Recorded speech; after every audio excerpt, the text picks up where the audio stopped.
ሰላም ጤና ይስጥልን የተከበራችሁ ውድ ኢትዮጵያውያን ሁላችሁም በያላችሁበት ሰላምና ጤና እየተመኘን ለሰዓቱ የተመረጡ አጫጭር መረጃዎችን ይዘን ተመልሰናል። አዘጋጅና አቅራቢ ቶፕ ሚዲያ ነው። እስከ ፍጻሜው አብረን እንቆይ።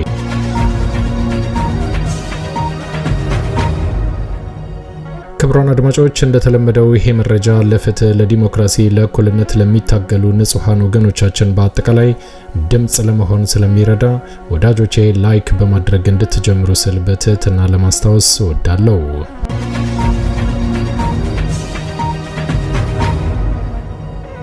ውድ ኢትዮጵያውያን አሁን ይዤላችሁ የቀረብኩት መረጃ አጫጭር መረጃዎች ናቸው።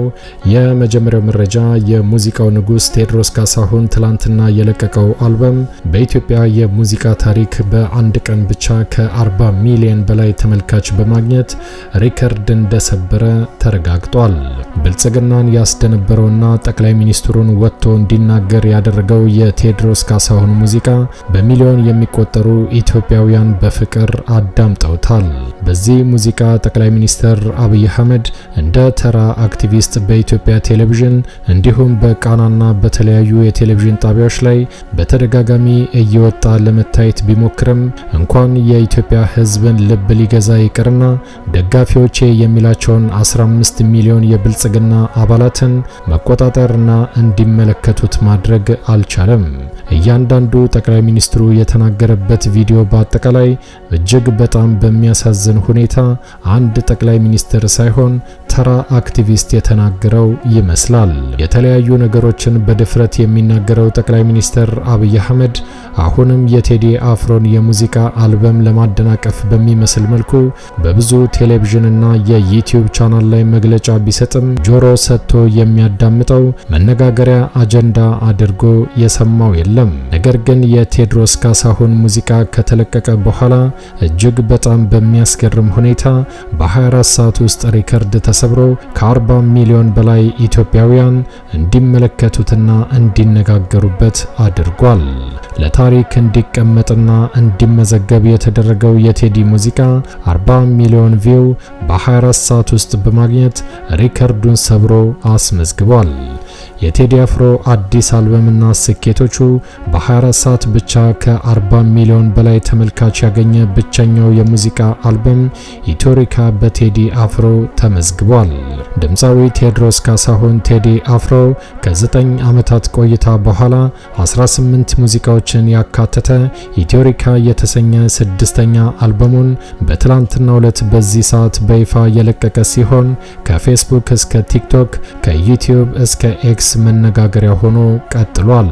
በእርግጥ እንደሌላው ዓለም ሀገራችን ላይ ተከታትሎ በደንብ ሰንዶ በተለያዩ ቋንቋዎች ከሌሎች ጋር አወዳድሮ ይፋ የሚያደርግ ተቋም ባይኖርም ጎግል ላይ ባገኘነው መረጃ መሰረት ቴዲ እነዚህን ስኬቶች አስመዝግቧል። ቴዲ አፍሮ ካሁን በፊት በአፍሪካዊ ድምፃውያን ታሪክ 22 ሚሊዮን የነበረውን እይታ በ24 ሰዓት ብቻ በጥቅሉ ከ40 ሚሊዮን በላይ የታየለት የመጀመሪያው አፍሪካዊ ድምፃዊ መሆን ችሏልም ተብሏል። ከዚህ ባሻገር የድምፃዊው የዩቲዩብ ቻናል ትላንት በተመሳሳይ ሰዓት ከነበረው በ24 ሰዓት ውስጥ ብቻ ከግማሽ ሚሊዮን በላይ አዲስ ሰብስክራይበር በማግኘት ከ1,800,000 በላይ መድረሱንም በሌላው አፍሪካዊ ታይቶ የማይታወቅ አዲስ ሪከርድ ሆኖ ተመዝግቧል። ቴዲ አፍሮ ከለቀቃቸው 18 ሙዚቃዎች መካከል ትራክ 1 ዳስጣል የተሰኘው ሙዚቃ ከ5 ሚሊዮን በላይ እይታ ያገኘ ሲሆን ሙዚቃውን በዩቲዩብ ታሪክ ከተለቀቁ 24 ሰዓት ሳይሞላቸው የብዙዎችን ቀልብ የሳቡና የታዩ ጥቂት ሙዚቃዎች መካከል አንዱ ሆኖ ተመዝግቧል። የዓለም ሪከርድ የሆነው በተር የተሰኘው አልበም 113 ሚሊዮን እይታ ተነስተን ወደ ታች ስንመለከት 39.5 ሚሊዮን እይታ በማግኘት በ24 ሰዓት ከ20 ሚሊዮን በላይ እይታ ካገኙ ምርጥ 20 አርቲስቶች መካከል አንዱ ቴዲ አፍሮ ሆኖ ተከስቷል። በዚህን ያክል ተመልካች ያገኘ ከእንግሊዝ ቋንቋ ውጪ የተሰራ የመጀመሪያው አልበም ሆኖ ኢትዮጵያዊ የሆነው ቴዎድሮስ ካሳሁን ለመጀመሪያ ጊዜ ተመዝግቧል። በዕለቱ ዩቲዩብ ላይ ሰርች በማድረግም ቴዲ አፍሮ የሚለው ስም በቀዳሚነት ተቀምጦ ሌላ ሪከርድ አስመዝግቧል።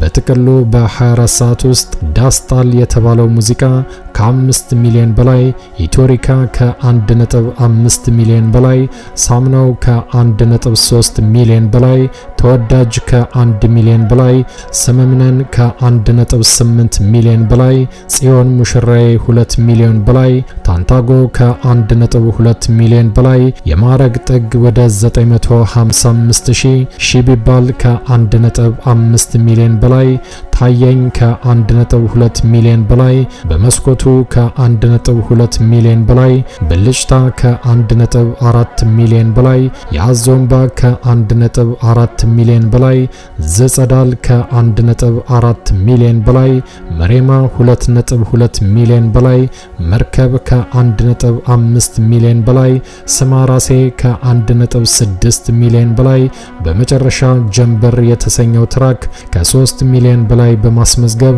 በኢትዮጵያ ታሪክ ሪከርድ ሲሰበር በዓለም ደረጃ ሁለተኛ ሆኖ ተቀምጧል። ማህበራዊ ሚዲያ መጠቀም ከጀመርኩ ጀምሮ በመላው ዓለም የሚገኙ ኢትዮጵያውያን በአንድ ድምጽና አብሮነት የቆሙበት በአድናቆት የፌስቡክ፣ የኤክስ እንዲሁም የቲክቶክ ገጻቸውን በአጠቃላይ በቴዲ ፖስተር ያሸበረቁበት ሌላ አጋጣሚ ታይቶ አይታወቅም።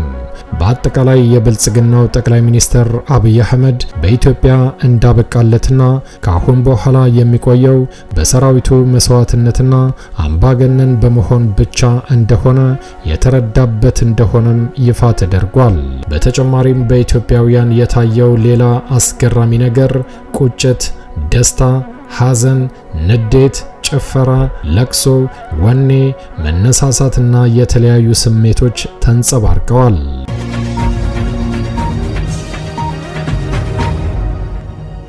ውድ ኢትዮጵያውያን ወደሚቀጥለው መረጃ ሳልፍ ደግሞ በአማራ ክልል በተለያዩ ግንባሮች ላይ ዛሬም ተጠናክሮ የቀጠለው ወታደራዊ እንቅስቃሴ በአማራ ፋኖ የበላይነት ተጠናክሮ እንደቀጠለ ከአማራ ፋኖ ብሔራዊ ንቅናቄ አመራር የተገኘው መረጃ ይፋ አድርጓል።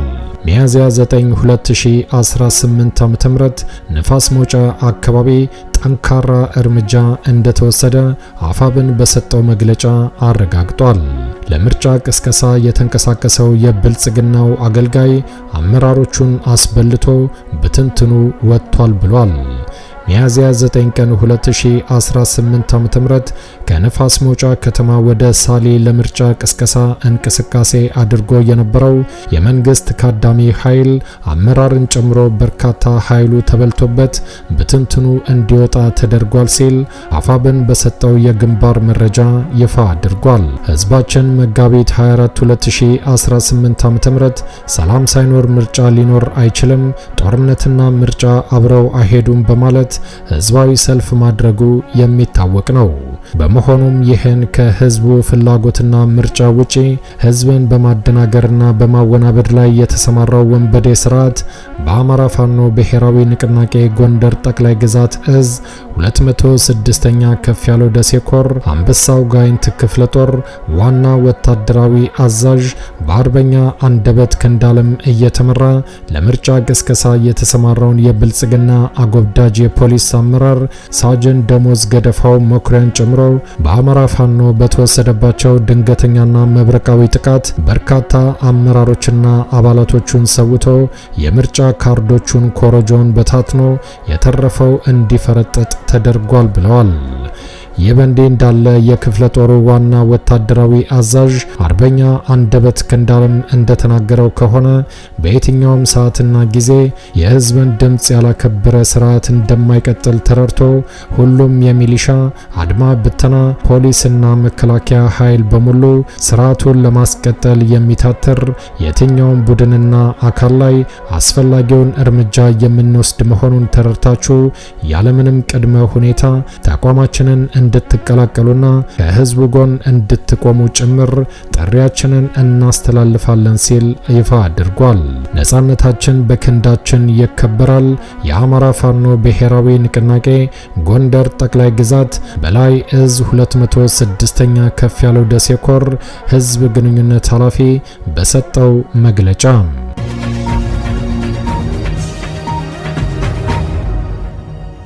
ውድ ኢትዮጵያውያን ወደሚቀጥለው መረጃ ሳልፍ ደግሞ የአማራ ፋኖ ብሔራዊ ንቅናቄ ሚኒሊክ እዝ 105ኛ ኮር 33ኛ ክፍለ ጦር ልጓማ ከተማን ሙሉ ለሙሉ እንደተቆጣጠረ ይፋ አድርጓል።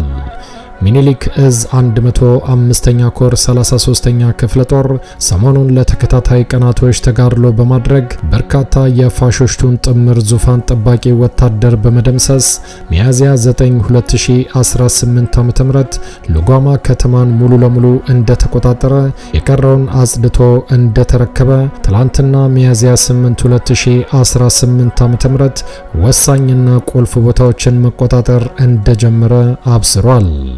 ዛሬ ሚያዝያ 9 2018 ዓ.ም ልጓማ ከተማ ሙሉ ለሙሉ በፋኖ በቁጥጥር ስር ገብታ ህዝቡ የሰላም አየር እየሳበ ይገኛል ብሏል።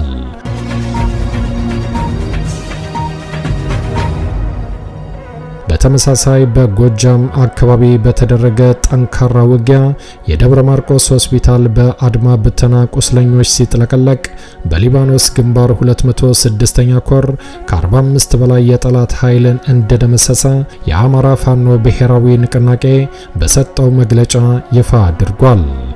ጀብደኛው 206ኛ ኮር ከደብረ ማርቆስ ከተማ በቅርብ ርቀት ላይ ከንጋቱ 11 ሰዓት አካባቢ ጀምሮ እስከ ቀኑ 5 ሰዓት አካባቢ ባደረገው ጠንካራ ትንቅንቅ በሊባኖስ ግንባር ከ45 በላይ የአድማ ብተና አባላት ሲደመሰሱ በርካታ ቁስለኛ እንደተደረገ አረጋግጠዋል። በዚህ ግንባር በተደረገው ጠንካራ ውጊያ በርካታ የጦር መሳሪያ በተጨማሪም በብዙ ሺህ የሚቆጠር ተተኳሽ ለፋኖ ገቢ ሆኗል ብሏል። ባልተጠበቀ ሰዓት በጠላት ላይ ምህረት የለሽ ጥቃት የፈጸመው 206ኛ ኮር 14ኛ ክፍለ ጦር ጠላትን ሲገርፈው ያረፈደ ሲሆን አስደናቂ ጀብድ በመፈጸሙ ታላቅ ኩራት ይሰማናል ብሏል። አገዛዙ ያሰማራው የመከላከያ ሰራዊት በከባድ መሳሪያ መድፍን በመጠቀም በዙ 23 እና ሞርታር የታገዘ ውጊያ በመክፈት ራሱን የተከላከለ ሲሆን የአረመኔው የብርሃኑ ጁላ በርካታ ወታደር 45 አስከሬን ተሸክሞ ከ25 በላይ ቁስለኞቹን አዝረክርኮ ደብረ ማርቆስ ከተማ ተደብቋል ብሏል። ከጠዋቱ ጀምሮ በቁስለኞች የተጠለቀለቀው የደብረ ማርቆስ ሆስፒታል በተለይም የጽኑ ህሙማን ክፍል በአድማ ብተና ቁስለኞች በመሞላቱ ለማህበረሰቡ አገልግሎት መስጠት እንዳቆመም የደረሰን መረጃ ያረጋግጣል ብሏል። ፍሬሰናይ ወርቁና ሻምበል ተሻለ በሆስፒታሉ እያጣጣሩ ከሚገኙት መካከል የሚገኙ ሲሆን 4 ከፍተኛ ቁስለኞችም ወደ ጦር ኃይሎች ሪፈር መላካቸውን ከሆስፒታሉ የደረሰን መረጃ ያረጋግጣል ብሏል። ቀላልና መካከለኛ ቁስለኞች ደግሞ በሰራዊቱ ካምፕ እየታከሙ ይገኛሉ ተብሏል። እስካሁኑ ሰዓት በደረሰን መረጃ መሰረትም በቀዶ ጥገና ከሚያክሙ ዶክተሮች ውጪ በሆስፒታሉ ግቢ የሚንቀሳቀሱት በአጠቃላይ ቁስለኞቹን የሚጠብቁ የጠላት ወታደሮች ብቻ ሲሆኑ ሆስፒታሉ በአገዛዙ ወታደሮችም ዙሪያውን እየተጠበቀ ይገኛል ብለዋል። አዲስ ትውልድ፣ አዲስ አስተሳሰብ፣ አዲስ ተስፋ። የአማራ ፋኖ ብሔራዊ ንቅናቄ ቴዎድሮስ እዝ 206ኛ ኮር ህዝብ ግንኙነት መምሪያ ኃላፊ በደብረ ማርቆስ አካባቢ የተገኘውን ድል በተመለከተ በሰጠው መግለጫ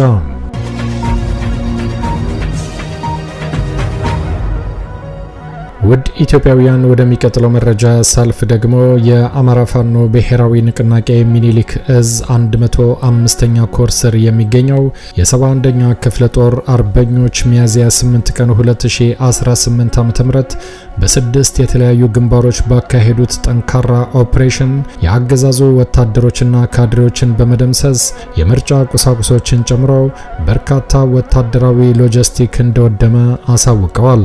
ይሄ ጠንካራ ነው የተባለው ኦፕሬሽን የአገዛዙን ወታደራዊና አስተዳደራዊ መዋቅር ክፉኛ ያናጋ እንደሆነም ይፋ ተደርጓል።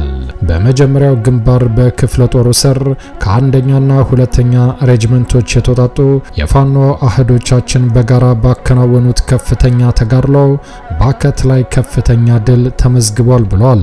ከልጓማና ከቴርትራ ተጧቶ ወደ ባከት አካባቢ የተላከው የብልጽግና በርካታ ወታደር ካድሬን ጨምሮ በሞርታር ድብደባ ህዝብን ማሸበር ሲጀምር አርበኞቹ በወሰዱት ፈጣን እርምጃ 18 ወታደሮችና ካድሬዎች ሙትና ቁስለኛ ሲደረጉ በዚህ ግንባር ከፍተኛ ድል ተመዝግቧል ብለዋል። ሁለተኛው ግንባር በመረቆ አካባቢ ሲሆን የአባዳኛው ቃኝ ቡድን የፋኖ አባላት በወሰደው መብረቃዊ ደፈጣ 14 የአገዛዙ ወታደሮች እንደተደመሰሱ በትክክል እንደተቆጠረ አረጋግጠዋል። በፓትሮል ተሽከርካሪ ተሳፍረው እየተጓዙ በነበሩ የአገዛዙ ኃይሎች ላይ ነው እርምጃ የተወሰደው ሲል አመራሩ መግለጫ ሰጥቷል። በዚህም ከወታደሮቹ በተጨማሪ ተሽከርካሪው ሙሉ ለሙሉ እንደወደመም ይፋ አድርጓል። ሶስተኛው ግንባርን በተመለከተ በክፍለ ጦሩ የሸዋን ግዛው ሬጅመንት አባላት ፈረስ ሜዳ ተብሎ በሚጠራ አካባቢ ላይ በወሰዱት ጠንካራ እርምጃ 11 የአገዛዙ ወታደሮች ሙትና ቁስለኛ መደረጋቸውንም ይፋ አድርገዋል። ይህም የተሳካ ኦፕሬሽን ነው ሲል አመራሩ ይፋ አድርጓል። በተጨማሪም በአራተኛውና አምስተኛው ግንባር በክፍለ ጦሩ ስር ከአንደኛና ሁለተኛ ሬጅመንቶች የተውጣጡ የፋኖ አህዶቻችን በጋራ በመሆን በአካባቢው ኮታና አጋሙ ተብሎ በሚጠራው ቦታ በፈጸሙት መብረቃዊ ጥቃት 7 ወታደሮች ሲገደሉ በተጨማሪም ልጓማ ላይ ውጊያ እያደረገ ለነበረው የወገን ጦር ጫና እንዳይበዛበት በልጓማና በቲርቲራ መካከል ያለውን መስመር በመዝጋትም የአገዛዙን እንቅስቃሴ ሽባ ማድረግ ተችሏል ብለዋል።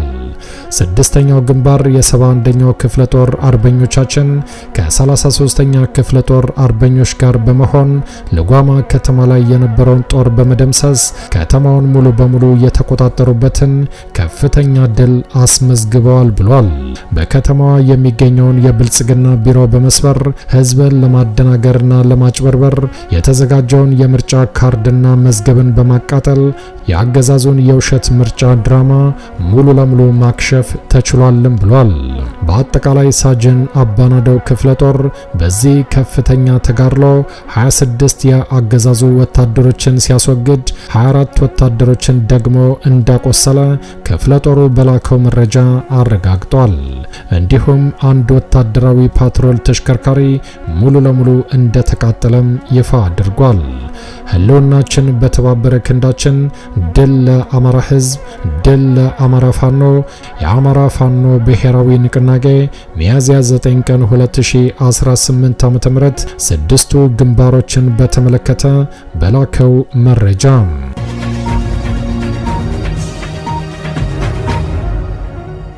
የተከበራችሁ ክቡራን አድማጮች ለሰዓቱ ያዘጋጀነው አጫጭር መረጃ ይሄን ይመስል ነበር።